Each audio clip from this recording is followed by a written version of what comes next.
another video. So in this video, we will look at the service chaining option.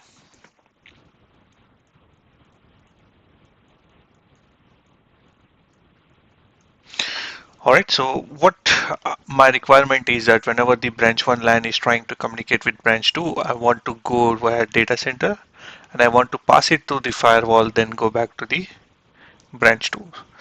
So service chaining is a service like if you want to insert any security service or some other service between the path of the data traffic.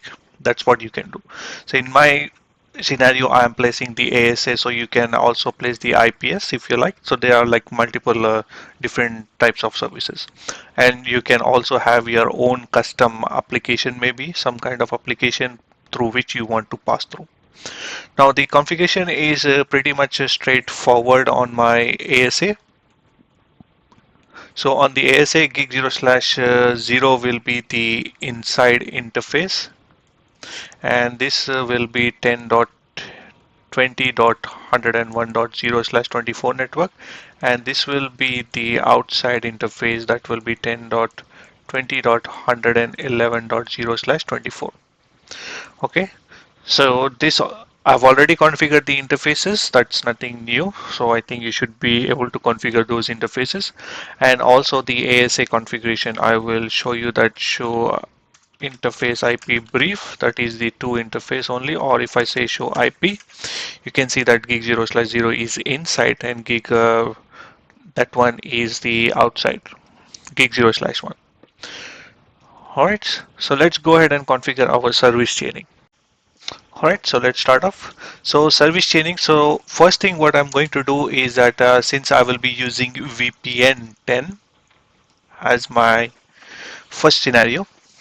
So in a VPN 10, whenever branch 1 is trying to communicate with branch 2, I want to pass the traffic via the firewall. That is, a source prefix will be 10.10.201.0. That will be my branch 1, and destination prefix will be 10.10.202.0/24. This will be my branch 2. Alright, so whenever the traffic is passing from source to destination, this is the way I am giving, like one way. So branch 1 to branch 2, whenever the traffic is passing, that's where I want to pass the traffic via the firewall. So let's go ahead and configure that one now. So first thing is that you need to advertise the what do we say, the service. So let's go to configuration, templates, let's go to the feature template. So that's in VPN 10. So if you see that I have already created a copy of VPN 10 which is been attached to device template, so I will go ahead and edit that one. Because my firewall is located only on the data center, they are not located on the branch. So if I use the same VPN 0 template, then everywhere it will be advertised, which we don't want. We only want that to be advertised via the data center one. So we are advertising the service. So let's go to the service now. And over here, you will create a new service. We will select the firewall. You see that IDS, IP, IDP, and these are the custom ones which you want.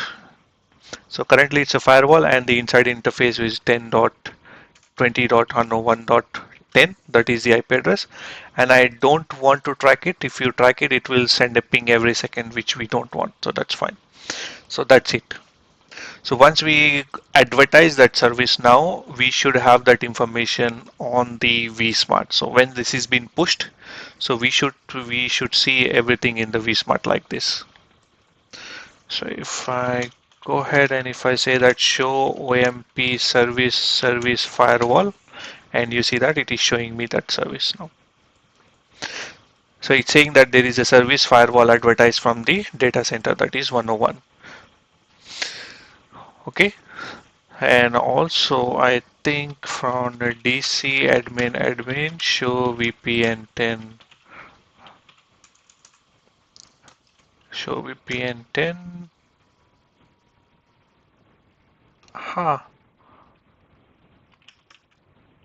Show OMP routes VPN 10 tab, and now we should see that 10.20.101, the label is 1005. If I come back to branch 1 show OMP routes VPN 10. They are also label 1 or so the labels are the same. So the advertisement prefix is show VPN show IP routes VPN 10, and I can say the prefix that is, or otherwise show OMP routes VPN 10. That should be IPv4 10.20.101.0/24. Alright, so that's the command show OMP routes VPN 10. This is where the subnet is, and you can see that the label has been assigned as 100566. That's what we saw on our vSmart. And 101 install mpls ipsec here, and there is also one more here that should be matching in here, 66 and 68. So that means business internet and MPLS via both of them that is being advertised. Now let's go ahead and create our policy. So I will go back to my configuration policies. Since we already have a data policy in place, I will utilize the same thing. What I'm going to say is that for now, source will be this one, destination will be this one. Whenever the flow is in this way, it should go via the firewall. So let's go and create a new sequence saying that source data prefix and destination data prefix. Over here, I will type in source data prefix. Over here, I will type in destination data prefix. Action will be accept, and we want this traffic to be passed through via the firewall, which will be on VPN 10, and the firewall is located at the data center TLOC. Save. So be careful with that one. We are matching the source prefix, destination prefix, then the service will be, whenever the flow is from the source to destination in this way, it will pass through the firewall. VPN will be number 10, and the firewall is present on VPN number 10, and the TLOC will be DC1. Now, this is a specific route, so what I have to do is that this rule I will just keep it at the top.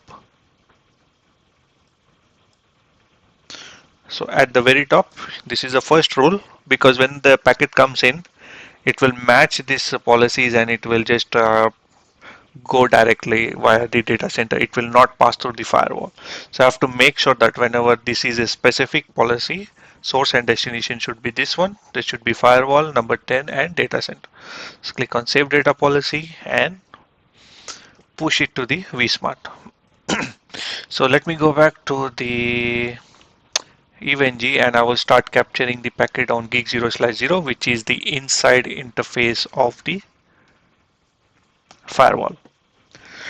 Alright, so let that be pushed, and after that we should see ping replies.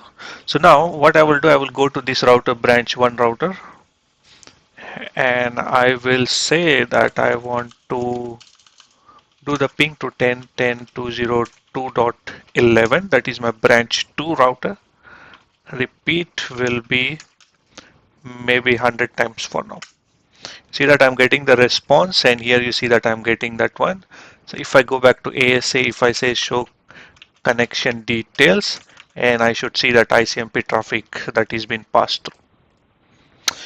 And the other thing what I can do is that from the branch edge router itself, if I say that trace route VPN 10, 10.10.202.11, so I should be a little bit quicker here, over here, and I should see that you see that trace route details are here. So this verifies that my traffic is going via the firewall.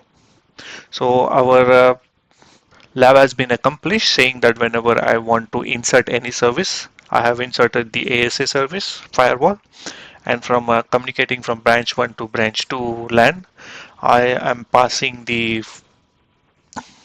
data traffic to via the ASA. Now, once the traffic has been received by the ASA is responding. That's all good. It is now inspecting the traffic, and since it is from the inside to outside, so by default it is been allowed. Now, This is where you will now replace it with the IPS maybe, or next generation IPS service. That's where you will, or you can also replace it with the next generation firewall. If you replace with that one, that's where you will inspect more deep packet inspection and all those security features you can enable over here. So I hope this was informative for you, and thank you.